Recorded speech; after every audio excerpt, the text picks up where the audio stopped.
Good afternoon po, Your Honor. Sige po. Pakilakas po yung boses ninyo.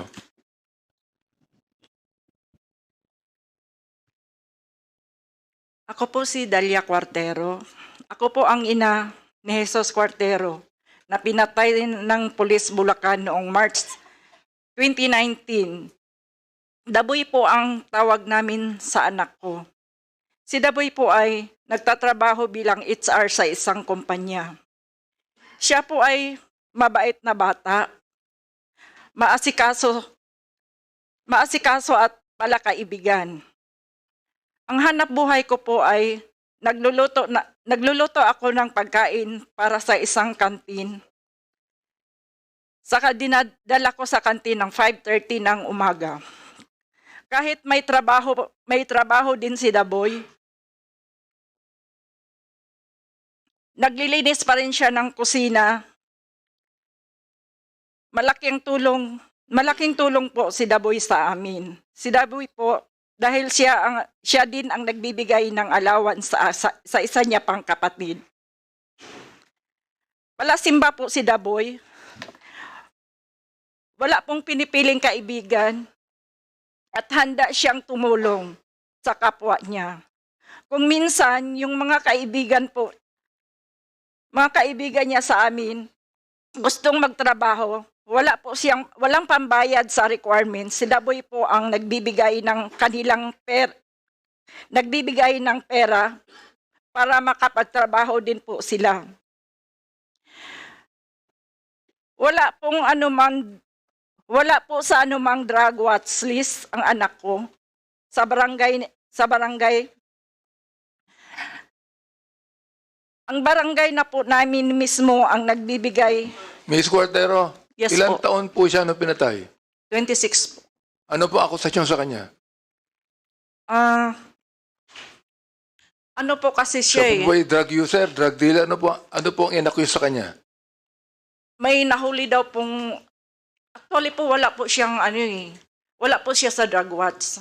Wala. Wala, yung dalawa lang po Go nakasama ahead. niya. Sige po, tuloy po niyo.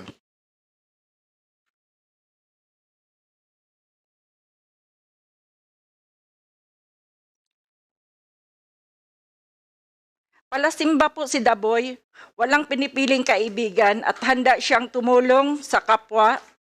Kung minsan, yung mga kaibigan po na gustong magtrabaho ay walang pangbayad sa requirements, si Daboy po ang nagbibigay sa kanila ng pera nang makatrabaho din po sila. Wala po sa anumang drug watch list ang anak ko sa aming barangay. Barangay na mismo ang nagsabi, gayon pa man, natukhang pa din si Daboy. Noong March 2019,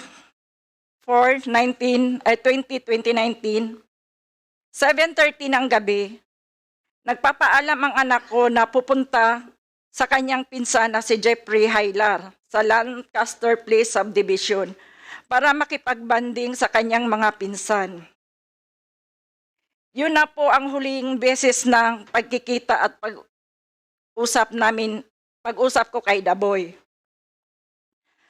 Ayon sa pamangkin kong si Jeffrey, habang sila'y nag-iinuman, ilang beses nagre-ring ang phone ni Daboy. Noong una, hindi niya ito sinagot. Kalaunan, sinagot na rin at umalis. May sasamahan daw itong kaibigan. Hindi na nakauwi si Daboy. Kinabukasan, March 25, 2019, bandang 7:30 ng umaga, may dumating na isang pamilyang kaibigan at hinahanap siya dahil magkasama sila ni Daboy noong gabing magkakasama.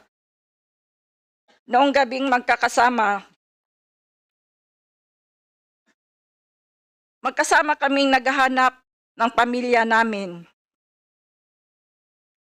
Unang pinuntahan namin, Police Compact 7 Towerville, San Jose del Monte, Bulacan. Dahil alam namin laganap ang patayan sa mga panahong ito, natatakot kami na baka madamay siya. Sabi ng mga pulis, wala naman daw silang alam.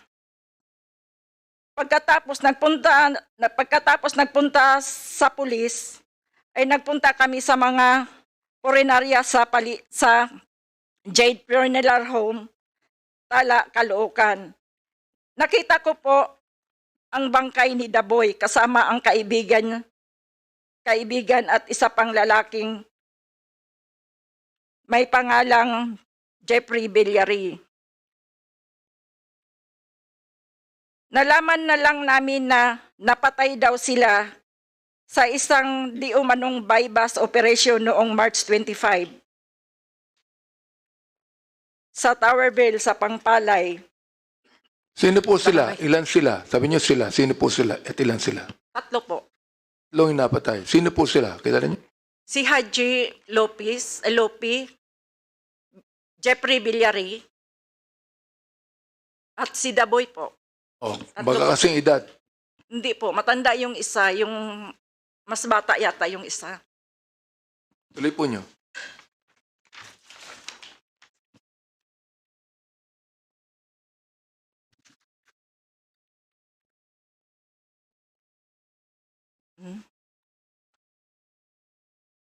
Minuyan Frapper San Jose del Monte, Bulacan, nanlaban daw.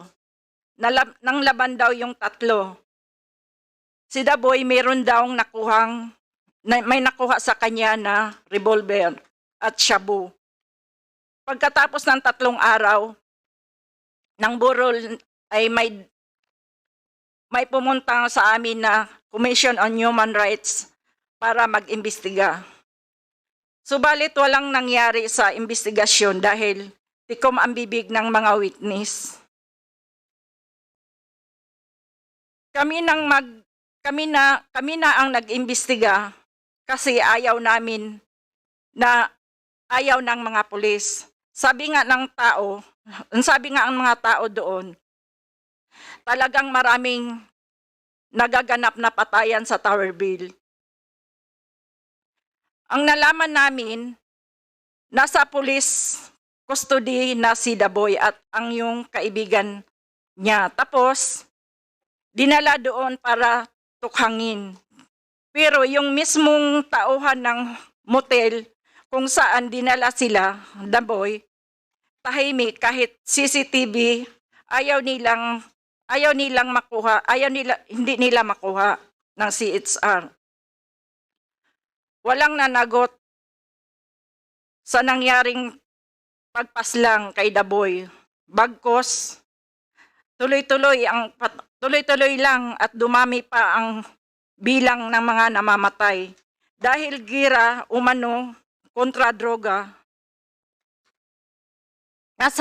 Nasa katunayan, gira laban sa mamamayan. Sa mga walang kalaban-laban, parang wala kaming pag-asa para bang ganun na lang kadali kunin ang buhay ng anak ko. Kaya naman, lumapit kami sa Rise Up.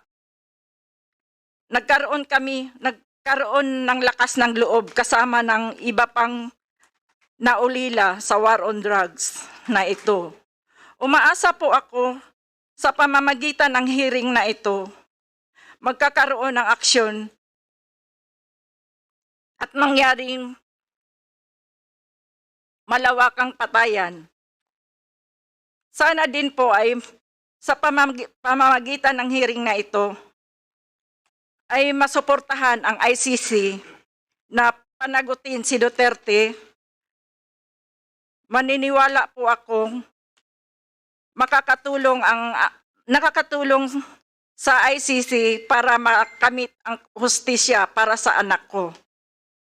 Salamat po.